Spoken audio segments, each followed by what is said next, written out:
여러분 친구 많죠?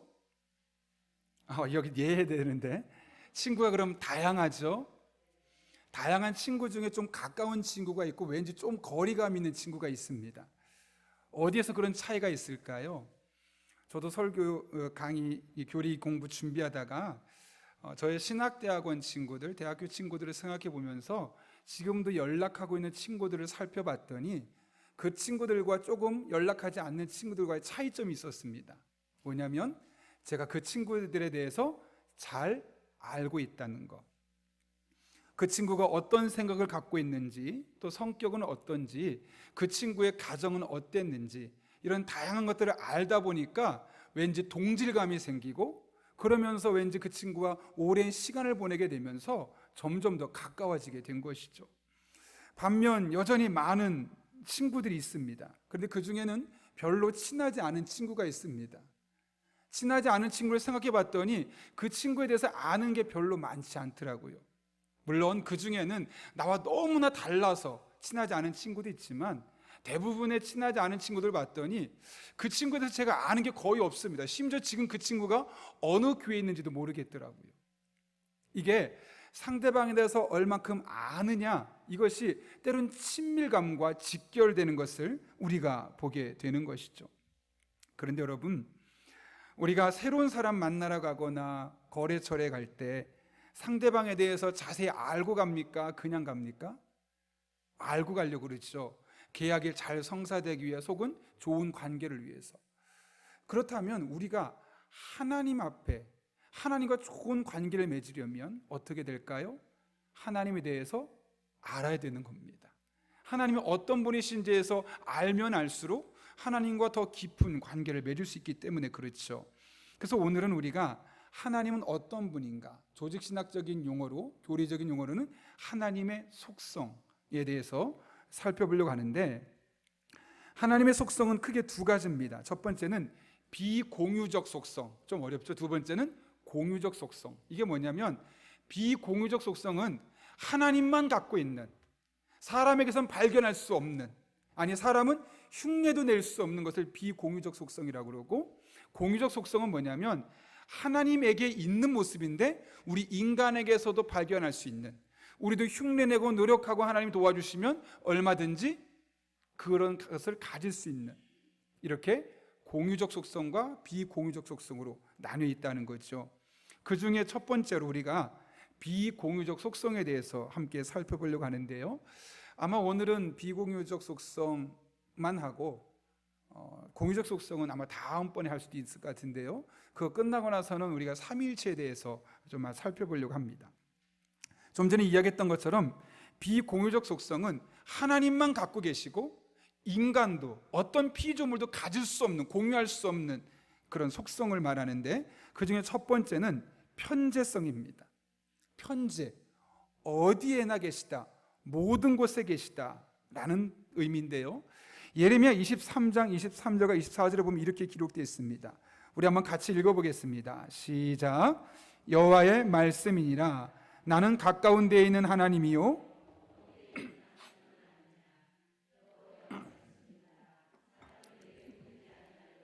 누가 자신을 은밀한 곳에 숨길 수 있겠느냐? 여호와가 말하노라. 나는 천지에 충만하지 아니하냐. 우리가 23절을 잘 보시면 나는 가까운 데 있는 하나님이요 먼 데 있는 하나님은 아니냐, 이게 나는 가까운 데만 있고 먼 데 있는 것은 아니야, 이렇게 해석하시면 안 됩니다. 하나님이 반문하는 겁니다. 얘들아, 나가 가까운 데만 있고 먼 데는 없다고 생각하니? 아니야. 나는 천지에 충만해. 어디에나 똑같은 모습으로, 예를 들면 이쪽에 많이 있고 이쪽에 조금 있고가 아니라 어디에나 충만하게 역사할 수 있는 존재야 라고 말씀하시면서 하나님의 편재성에 대해서 말씀하고 있죠. 예전에 우리 어르신들이 기도할 때 무소부재하시고, 이게 바로 그런 의미입니다. 문자 그대로 계시지 않는 곳이 없다는 것이죠. 여러분, 그게 어떻게 가능할까요? 사람은 육체만 가지고 있기 때문에, 육체를 가지고 있기 때문에 이 육체가 간섭이 일어납니다. 제가 여러분 앞에 가고 싶어도 단이 있으면 걸리게 마련이죠. 그러나 하나님은 영적인 존재이시기 때문에 이 육체나 건물이 간섭이 없습니다. 그래서 어디에나 어느 곳에나 계실 수 있다는 것이죠. 다윗이 오늘 시편 139편 우리가 읽었던 말씀에서 말하고 있는 것 중에 우리가 오늘 읽진 않았지만 7절에 8절 보면 이렇게 말합니다. 내가 주의 신을 떠나 어디로 가며 주의 앞에서 어디로 피하리이까? 내가 하늘에 올라갈지라도 거기 계시며 스올에 내 자리를 펼지라도 거기 계시니이다. 내가 주님의 영, 하나님의 성령이 계시지 않는 곳을 피해서 어디 갔다고요? 하늘에 갔는데 그곳에도 계시고, 그래서 저 끝에 음부, 우리가 말하면 지옥, 하데스죠. 그곳에 갔는데 그곳에도 계시고. 이게 무슨 말일까요? 비유적인 표현으로 하나님이 계시지 않는 곳은 어디도 없다. 천국과 지옥에도 있을 만큼 하나님 이 세상 어느 곳에서든 다 존재하는 분이시다라고 말씀하고 있는 것이죠. 여러분, 이 하나님의 편재성, 어디에나 다 존재할 수 있다는 사실을 들을 때 여러분 마음에 어떤 생각이 드십니까? 크게는 두 가지가 생각이 들어야 되는데, 첫 번째 뭐냐면 감사하다, 안전하다, 위로와 평안입니다. 여러분이 이 세상이 얼마나 무섭습니까? 이 세상이 얼마나 나에게 위협을 가합니까? 그런데 하나님이 어디에나 나와 함께하고 계시다는 것이죠. 야곱을 보세요. 야곱이 형한테 팥죽을 가지고 속이다가 이제 걸려서 도망가게 되죠. 그때 얼마나 무섭고 좌절됐을까요? 더군다나 야곱은 이삭과 다르게 성품이 딱 온순합니다. 오늘날 따지면 남자인데 여성 같은 남자. 그러다 보니까 혼자서 사냥도 가본 적이 없었는데 밤에 저 먼 곳, 며칠 동안 가야 되는 그 길을 가다가 혼자 밤에 노숙하게 생긴 겁니다. 얼마나 무서웠겠습니까? 뭐 건물이 있는 것도 아니고 밖에서 그냥 노숙하고 잠을 자야 되는데 그런 무서운 상황 속에 벌벌 떨면서 어쩌면 잠도 제대로 자지 못했을 겁니다. 그런데 나만 있고 아무도 없고 더군다나 형에게 쫓겨서 도망가는 나의 신사가 너무나 처량하다고 생각했던 바로 그때 하나님께서 뭐라고 말씀하십니까? 그를 찾아오시죠. 그리고 하나님의 음성을 듣고 나서 야곱이 이렇게 고백합니다. 하나님께서 말씀하시죠. 내가 너와 함께 있어 내가 어디로 가든지 너를 지키며 너를 이끌어 이 땅으로 돌아오게 할지라. 내가 내게 허락한 것을 다 이루기까지 너를 떠나지 아니하리라. 내가 너와 함께 하겠다는 것이죠. 그리고 어디로 가든지 내가 너를 지켜주겠다는 겁니다. 지금 이곳에만 너만 지켜주는 것이 아니라 네가 삼촌집을 가는 여정에도 지켜주고 돌아오는 여정에도 지켜주고 항상 늘 너와 함께 하겠다. 이 땅으로 돌아올 그 순간까지 내가 너와 함께 하겠다라고 말씀하는 거죠. 그러면 그런 생각 들지 않을까요? 만약 하나님에 대해서 영적인 존재라고 생각하지 않고 어디나 계신 분이라고 생각하지 않는다면 하나님 저만 지켜주십니까? 하나님 지킬 사람 많잖아요. 저희 아버지도 어머니도 또 하나님 믿는 사람 많은데 그 사람들은 안 지키고 저만 지킬 수 있는 겁니까? 그렇게 묻지 않습니다. 그렇게 하나님 만나고 나서 야곱이 반응합니다. 여호와께서 여기 계시거늘 내가 알지 못했도다. 그 전까지는 야곱이 어땠다는 거예요? 나 너무 처량하고 하나님이 나를 버린 것 같고 너무너무 외롭게 느꼈다는 것이죠. 그런데 그게 아니었다는 겁니다. 아버지와 함께만 계셨던 그 하나님이 지금 내가 외롭게 있는 이 자리에도 내가 무서워 벌벌 떨고 있는 이 자리에도 함께하고 계시구나. 그것을 내가 알지 못했구나 하고 이제서야 그 하나님이 함께 계심을 편지하심을 깨닫게 되는 것이죠. 그리고 나서 그곳에 지명을 바꾸죠. 베트엘, 그러니까 베이트엘이죠. 하나님의 집, 떡집이라고 하면서 그곳을 이제 바꾸게 되는 것을 보게 됩니다. 아무도 몰라주는 것 같고 자기 혼자 견딜 수 없을 정도로 고통받고 있을 때 하나님은 내가 어디에 있든지 함께 계셔서 위로하시고 또 나에게 필요한 도움을 베풀어 주신다는 것. 편재성, 그냥 하나님은 여기저기 다 계시고 나를 끝나는 것이 아니라 어디에서든 나를 도와줄 수 있다는 것. 내가 한국에 있어도 내가 저 먼 선교지 의료시설이 열악한 곳에 있어도 하나님은 언제나 나와 함께 하시고 나를 지켜주신다는 것, 이것을 우리가 늘 기억해야만 하는 것이죠. 그래서 이 같은 사실을 깨달았던 아삽이 시편 73편에서 뭐라고 말합니까? 하나님께 가까이함이 복이다. 두 번째로는 하나님의 편재성을 들 때 드는 생각이 어떤 생각이 있어야 되냐면 범죄를 막아준다는 겁니다. 여러분이 몰래 아무도 모르게 하는 행동 하나님은 다 보신다는 겁니다. 여러분이 아무도 모르게 했던 생각, 그 이따 좀 때 얘기하겠지만 하나님은 또 아시는 것처럼 다 숨고 꽁꽁 숨고 아무도 모르는 것처럼 보여도 하나님은 우리가 어디에서 무엇을 하든 그곳에서 함께 계시다는 것. CCTV 있는 곳에서 우리가 조심스럽게 행동하지 않습니까? 왜냐하면 찍히면 자료에 남기 때문에. 하나님이 눈이 어디에서나 우리를 지켜보고 계신 겁니다. 그 하나님의 눈동자 아래서 우리가 살아갈 때 함부로 죄를 짓는다는 것은 둘 중에 하나입니다.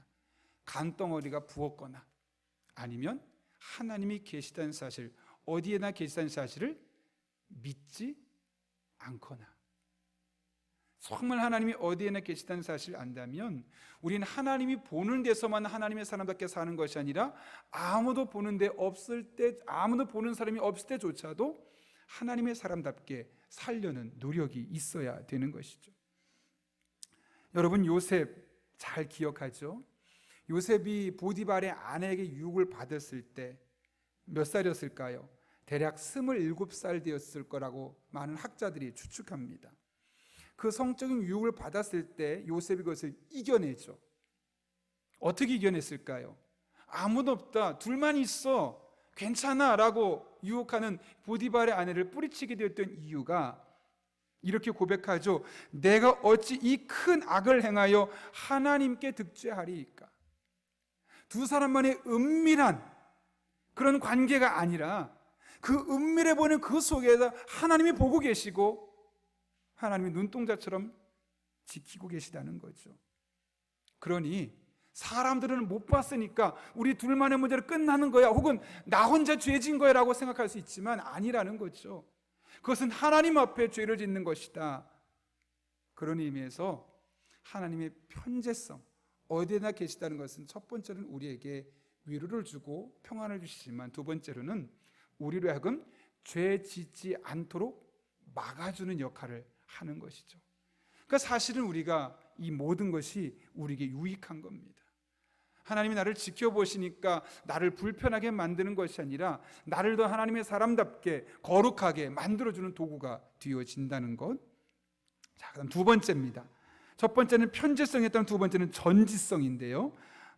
우리 시편 147편 5절 말씀 같이 한번 읽겠습니다. 시작. 우리 주는 위대하시며, 네, 여러분, 하나님의 지혜가 어느 정도라고요? 무궁하다. 무궁한다는 건 한계가 있다는 거예요, 없다는 거예요? 없다는 거예요. 여러분, 우리가 코로나19 때문에 요즘 너무나 두렵죠. 정확한 병의 원인도 모르고 나름대로 여러 가지 바이러스를 치료하려고 만들고 있는데 그것도 쉽지 않습니다. 물론 의사들이 열심히 만들고 있지만 이 모든 의사들의 지식은 한계가 있지만 하나님의 지혜와 지식은 무궁하다는 거죠. 알지 못하는 것이 없다는 거죠. 그런 하나님 앞에 우리가 그러므로 지혜를 구하는 것. 그래서 야고보가 말하지 않습니까? 너희 중에 누구든지 지혜가 부족하거든 후히 주시고 꾸짖지 아니하신 하나님께 구하라, 그리하면 주시리라. 무궁한 지혜 근원 되신 하나님께서 우리에게 지혜를 주시는 것. 하나님께서 전지하다, 이 말은 뭐냐면 다 알고 계다는 거예요. 모르시는 게 없다는 거예요. 심지어 마태복음 10장 30절에서 우리의 머리털까지 다 세신 바 되었다고 말하고, 마태복음 6장 31절과 32절에서 보게 되면 무엇을 먹을까 마실까 입을까 염려하지 마라, 이 모든 것이 너에게 있어야 할 줄 하나님이 이미 알고 계신다라고 말씀합니다. 여러분, 지금 여러분에게 뭐가 필요한지 하나님은 아실까요? 모르실까요? 각각 개인에게 지금 무엇이 필요한지 아시는 겁니다. 목사인 저에게, 새 아이를 키우고 있는 저에게, 아내가 있는 저에게 지금 무엇이 필요한지 하나님 너무나 잘 알고 계십니다. 그런데 혼자 된 분은 또 혼자 된 분, 그분이 혼자 살아가면서 갖고 있으면서 필요한 그것을, 그 사람이 꼭 필요한 것을 하나님이 알고 계시고, 자녀가 둘 있는 사람에게는 그 둘 있는 자녀를 갖고 있는 그 부모에게 무엇이 필요한지 다 알고 계시고, 각각의 사람들에게 현재 무엇이 필요한지 하나님은 모르시는 것이 없이 다 안다, 완벽하게 알고 계시다라고 말씀하죠. 오늘 우리가 읽었던 139편 2절에 뭐라고 말합니까? 우리의 앉고 일어섬을 아시며 심지어는 멀리서도 나의 생각을 밝히 아시고, 3절 나의 모든 길과 나의 모든 행위를 익히 알고 계시다. 하나님께서 나에 대해서 모르는 것이 아무것도 없다는 거죠. 나에 대해서 완벽하게 알고 계시다는 겁니다. 내 머리카락이 몇 개인지부터 시작해서 지금 당장 나에게 무엇이 필요한지, 또 내가 어떤 행동을 하고 내 마음에 어떤 생각을 품고 있는지까지도 하나님은 다 알고 계시다는 것. 하나님이 모르는 것이 없다는 거죠. 뿐만 아니라 이사야 46장 10절을 보면 하나님은 과거와 현재와 미래 모든 일도 알고 계심을 말씀합니다. 우리가 여러분 세 번역으로 한번 읽어보겠습니다. 이사야 46장 10절 말씀 같이 읽습니다. 시작. 처음부터 내가 장차 일어날 일들을 예고하였고 내가 이미 오래전에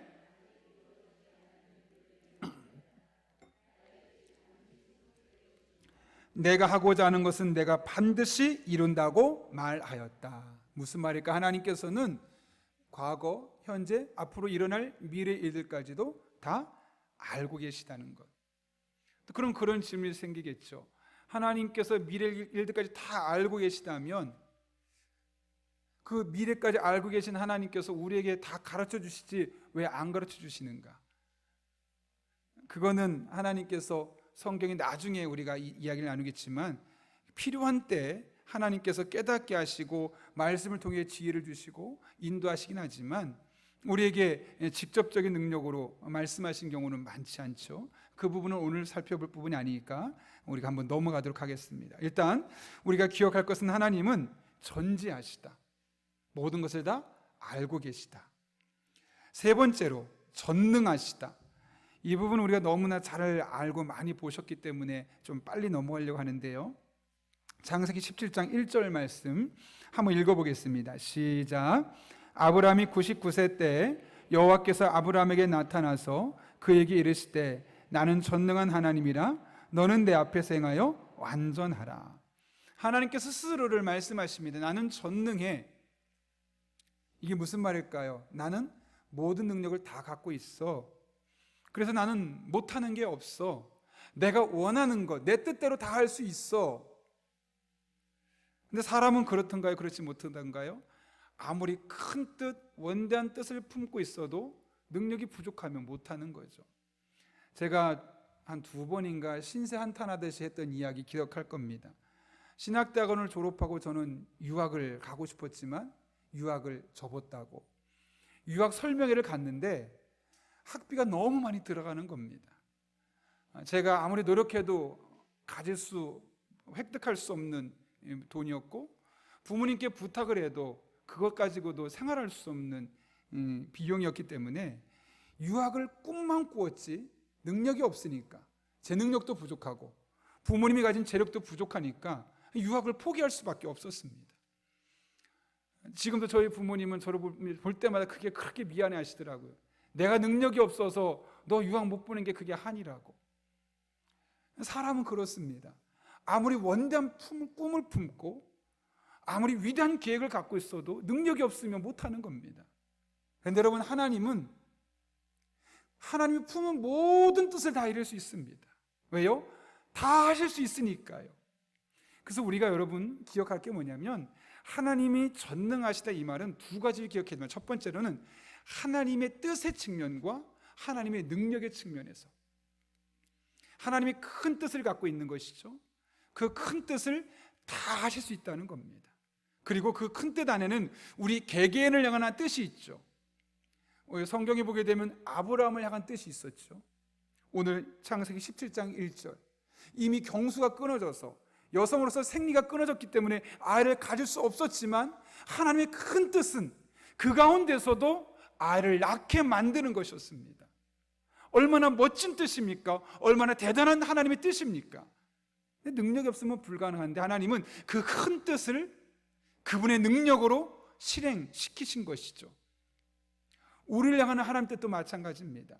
우리 개개인을 향한 하나님의 뜻이 있습니다. 그 중에 못하실 것이 없습니다. 왜요? 하나님은 전능하시니까.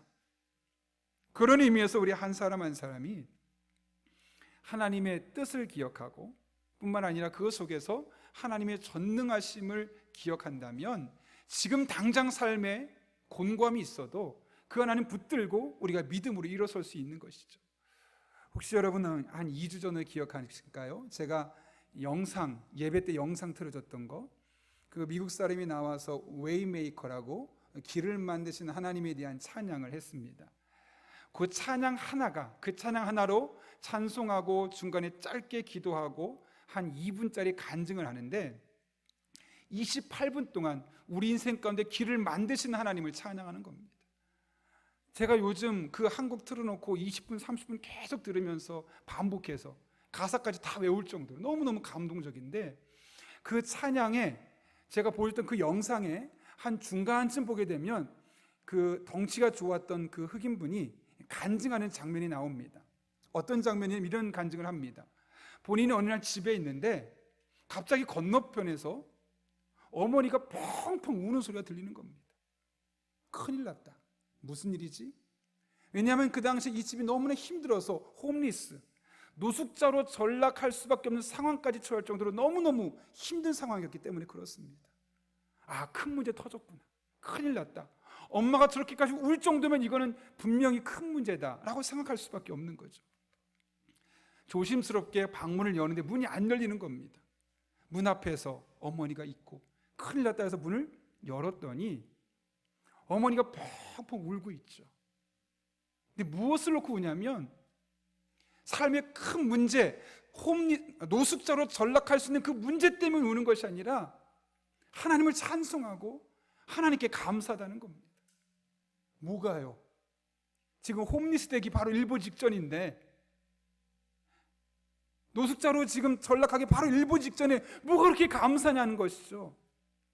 엄마가 거기서 하나님께 기도한 겁니다. 하나님, 제 형편이 이렇습니다. 저희 집이 지금 이렇게 어려운 상황 가운데 있습니다. 근데 하나님 주신 마음이 뭐냐면, 걱정하지 마. 나 전능하잖아. 전능한 나만 믿어. 나만 의지해. 그런 마음을 주시는 거죠. 그러니까 그분이 우는 거예요. 하나님이 그 문제 내가 해결해 줄게가 아니라, 네 형편은 나아지지 않아. 계속 지금 어렵게 될 거고 홈리스가 될지도 몰라. 그런 마음이 계속 있는데도 하나님이 그냥 전능하시다는 사실, 하나님이 선하시다는 그 사실 하나만으로 그냥 마음에 큰 기쁨이 있고 위로가 되는 겁니다. 실제로 얼마 지나지 않아서 홈리스가 되었습니다. 그런데 잠깐 노숙자가 되었지만 결국 하나님이 나중에 그 가정을 회복시켜 주었고, 그 중에 그 아들이 찬양 인도자가 되어서 하나님을 찬송하는 것은 여러분이 그 주일 예배 시간에 간증을 보게 되었던 것이죠. 여러분, 우리가 하나님께 기도한다고 문제가 전능하시기 때문에 금방 해결해 주시고 내가 원하는 길을 열어주실 수도 있지만, 어떤 때는 그냥 내가 홈리스가 되고 그냥 내가 몸이 아프고 그냥 우리 안에 갈등이 있고 그냥 문제가 꼬이도록 두실 때도 있습니다. 그런데 여러분, 그럼에도 불구하고 우리가 잊지 않아야 될 영적인 진리가 하나 있다면, 하나님은 여전히 전능하시다는 사실, 하나님이 여전히 모든 것을 다 할 수 있다는 사실, 그 하나님을 신뢰하는 믿음이 우리 안에 필요하다는 것이죠. 바라긴 여러분 한 분 한 분의 삶에 하나님이 일하신 것이 보이지 않아도 전능하신 하나님께서 마침내 여러분의 삶 가운데 역사함을 믿고 그 하나님 붙들고 믿음으로 살아가는 한 분 한 분 될 수 있기를 예수님의 이름으로 축원합니다. 마지막 네 번째는 불변성입니다. 불변성이 뭘까요? 하나님은 변하지 않는다. 여러분, 사람이든 국가든 어느 단체든 약속을 끝까지 지킬 때, 나에게 해가 되어도 그 약속을 지킬 때 신의 믿음이 생기는 거죠. 그런 의미에서 하나님은 믿을 만한 분인가요? 믿지 못할 만한 분인가요? 믿을 만한 분이죠. 자기 약속을 지키기 위해서 하나밖에 없는 아들을 희생하기까지 하실 정도로 약속을 지키는 그런 변함없는 하나님, 하나님은 믿을 만한 분입니다. 한 번 하신 말씀은 어기지 않고 반드시 지키시죠. 출애굽기 3장 14절 말씀 같이 한번 읽어보겠습니다. 시작. 하나님이 모세에게 이르시되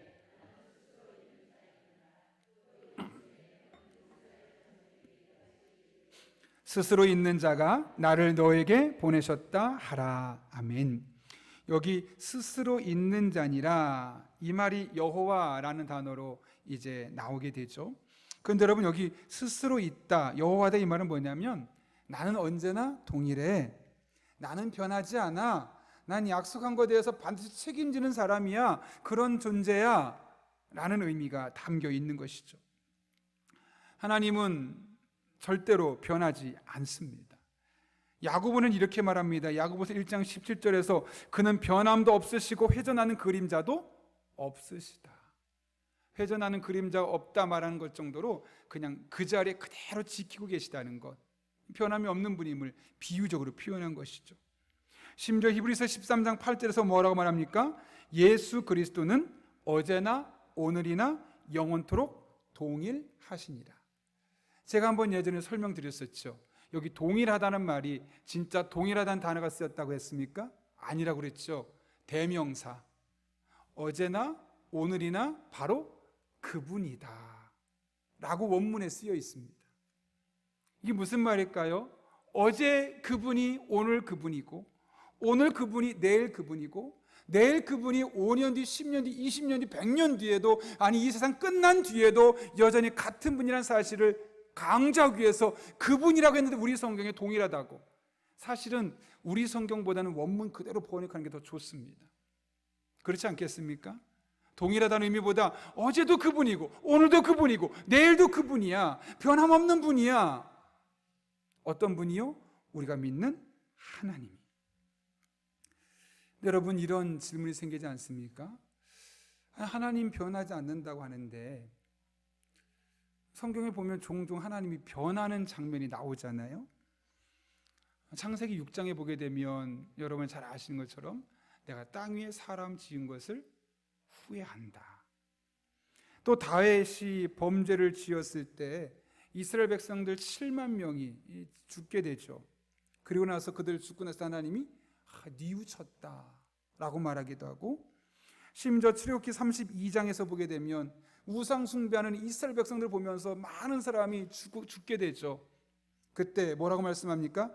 모세가 하나님 앞에 간절히 기도하죠. 하나님의 백성인데 죽게 놔두면 어떡합니까? 그때 이렇게 기록되어 있죠. 뜻을 돌이키사 말씀하신 화를 그 백성에게 내리지 아니하셨다 라는 이야기가 나옵니다. 하나님이 변함없는 분이라고 해놓고 성경을 보게 되면 바꾸긴 후회하시는 장면이 나오고, 뜻을 돌이켰다고 나오고, 뉘우치셨다고 말하고, 도대체 이것을 우리가 어떻게 해석해야 될까요? 여기서 하나님은 변하지 않는다, 불변성을 말할 때 가장 중요한 건 하나님의 본질입니다.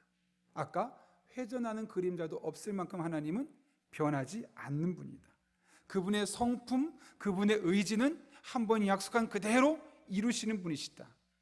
그러면 여기서 왜 바꾸시고 왜 후회하시고 왜 뜻을 돌이키셨을까요? 하나님은 약속하신 대로 이루시는 분이신데 사람이 마음을 바꾸면 그 사람의 태도에 따라서 하나님께서 은혜를 베푸시는 겁니다. 죄를 지었습니다. 죽어야 될 이스라엘 백성들이 하나님께 후회하고 하나님께 돌이키고 회개하는 겁니다. 그럼 하나님은 그들을 용서하시고 그들을 용서하기 위해서 하나님께서 뜻을 돌이키시는 것이지, 하나님이 자기 멋대로 마음을 이렇게 했다가 저렇게 했다가 그렇게 조삼모사 변하는 분이 아니라는 것을 말씀하고 있는 것이죠. 하나님이 변한 것이 아니라 그 사람의 행동에 따라서 변치 않는 하나님의 사랑, 변치 않는 하나님의 약속을 그 사람에 맞추어서 움직여 가는 것, 다르게 반응하는 것일 뿐이지 하나님은 변하지 않는다. 이것이 바로 하나님의 영원한 속성 중에 하나인 불변성입니다. 우리가 지금 하나님의 속성 두 가지 중에 비공유적 속성, 비공유적 속성은 뭐라고요? 하나님만 갖고 계신, 사람은 도저히 흉내도 낼 수 없는, 그게 비공유적 속성인데 첫 번째 뭐라고요? 편재성, 어디에나 계시다. 두 번째 뭐라고요? 전지성, 모든 것을 다 완벽하게 알고 계시다. 세 번째 뭐라고요? 전능성, 모든 걸 다 할 수 있으시고, 네 번째 뭐라고요? 불변성, 변하지 않는다. 이 네 가지가 하나님만 갖고 계신, 사람은 흉내는 낼 수 있지만 하나님처럼 완벽하게 할 수 없는 하나님만이 가지고 있는 특별한 성질들입니다. 우리가 이 하나님에 대해서 알게 될 때 우리 믿음 생활에 얼마나 큰 유익이 있는지 모릅니다. 앞으로 신앙생활 하면서 우리가 때로는 하나님이 하시는 일들이 이해가 안 될 수가 있을 겁니다. 그리고 여러분이 성경을 계속 읽어나가다 보면 여기서는 하나님이 이렇게 말씀하시는데 왜 저기는 다른 이야기를 하지? 이런 것들이 많이 보여지게 될 겁니다. 그럴 때마다 오늘 우리가 읽었던 네 가지, 하나님은 어디에나 계시고 모든 것을 알고 계시고 무엇이든 할 수 있으시고 변하지 않는다는 사실을 우리가 잘 머릿속에 정리하게 되면 우리의 삶에 어려운 일 있을 때, 답답한 일 있을 때, 힘든 일 있을 때 이 하나님 붙들고 우리의 믿음을 지켜나갈 수 있는 그런 유익을 우리가 얻게 되는 겁니다. 바라기는 이 하나님의 속성들을 잘 기억하고 여러분 한 분 한 분이 이 하나님 붙들고 여러분의 삶의 자리에서 믿음을 승리하는 그런 주의 종들 될 수 있기를 예수님의 이름으로 축원합니다. 우리 함께 기도하겠습니다. 거룩하신 아버지 하나님, 오늘도 우리를 주님 전에 불러주시고 하나님의 말씀을 붙들고 은혜를 삼으며 하나님이 어떤 분이신지에 대해서 깨닫게 하신 은혜 진심으로 감사를 드립니다. 하나님은 어디에나 계시고 다 알고 계시고 못하는 것이 없으시고 절대로 변하지 않지만 우리의 사람에 따라서 다르게 반응하시는 분이심을 알게 하셨는데 이 하나님을 아는 지식이 더 깊어지게 하시고 넓어지게 하여 주셔서 우리의 삶의 다양한 일들이 우리에게 다가올 때 믿음의 눈으로 하나님을 온전히 바라보고 해석할 수 있는 주의 종들 되게 하여 주옵소서. 예수님의 이름으로 기도하옵나이다. 아멘.